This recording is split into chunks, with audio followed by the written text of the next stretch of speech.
அடுத்து ஒரு படம் வருது. படத்தின் பேர் வெக்கை.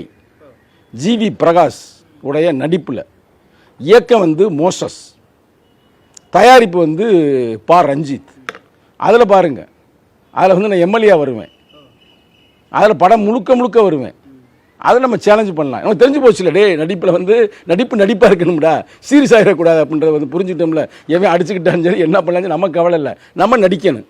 அதுதான் இன்றைக்கி சினிமாவுக்கு வர்ற அரசியல் வேறு நல்லா நடிக்கிறாங்க, தெரிஞ்சுக்கிறீங்க. சாதாரண விஷயம் இல்லை. நான் முதல் படத்துலேருந்து இந்த படத்தில் பயந்துட்டேன் பிரதர். நான் ஓப்பனாகவே நக்கீரனுடைய நேயர்களுக்கு சொல்கிறேன், தலகாலத்தை கட்டி போட்டு எந்த வகையான சப்போர்ட்லாம் வச்சுருக்கிறாங்க. வந்து விழுந்தது சரி, தலகால தொங்குறானே, சும்மா அவன்கிட்ட ஒரு அன்பாக கூட பேசி ஒரு டைலாக் மாதிரி பேசி டக்குன்னு முடிக்கலாம்ல. ஏறக்கூட அந்த சீனு மட்டுமே ஒரு 3 மணி நேரம் எடுத்தாங்க. அந்த 3 மணி நேரம் தொங்கிக்கிட்டே இருக்கிறேன் தலகால.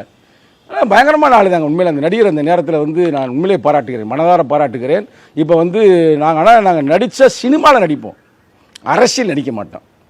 அதான் நான் பதிவு செய்கிறேன். இப்போ அடுத்த படத்தில் எம்எல்ஏ வரீங்கன்னா என்ன மெசேஜ் சொல்ல வரீங்க? இல்லை, அது கதையை நம்ம சொல்லக்கூடாது. அந்த கதையை சொன்னேன்னா எனக்கு இதுவே நான் இப்போ இயக்குனர் கேட்டுட்டு தான் பேசுகிறேன். இயக்குனர் ஐயா இப்போ ஒரு பேட்டி நக்கீரில் வந்து பேசலாமா? நீங்கள் எம்எல்ஏ வரீங்கன்னா அது உங்கள் நிஜ வாழ்க்கையிலும் பொருத்தி பார்ப்பாங்கல்ல.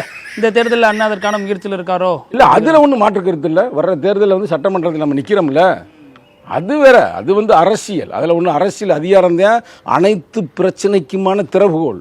புரட்சியாளர் அம்பேத்கர் சொல்லியிருக்காரு, எல்லா பிரச்சனைக்கும் திறவுகோல் என்னப்பா? ஆட்சி அதிகாரம், அரசியல் அதிகாரம். அப்போ எம்எல்ஏவாவது வருகின்ற சட்டமன்ற தேர்தலில் நம்ம தலைவரை நமக்கு இளைஞர் என்ற முறையில் நம்ம கொடுப்பாரு, நம்ம நிற்போம், வெற்றி பெறுவோம். அது வேற பிரச்சனை. சினிமா முழு தொழிலாக பண்ணிட்டீங்கன்னா இதில் இளைஞரணி பொறுப்பு இருக்குது. நல்லா நீங்கள் ஒரு ஆள் போதுங்க பிரதர், நீங்கள் ஒரு ஆளே போதும். தலைவர் பார்த்துறப்ப டே அந்த தம்பி கரெக்டாக தானே சொல்கிறாரு, நீ சினிமாவுக்கு போயிட்ட அந்த சினிமாவை பார்த்துக்கின்றவர். அப்படி அல்ல.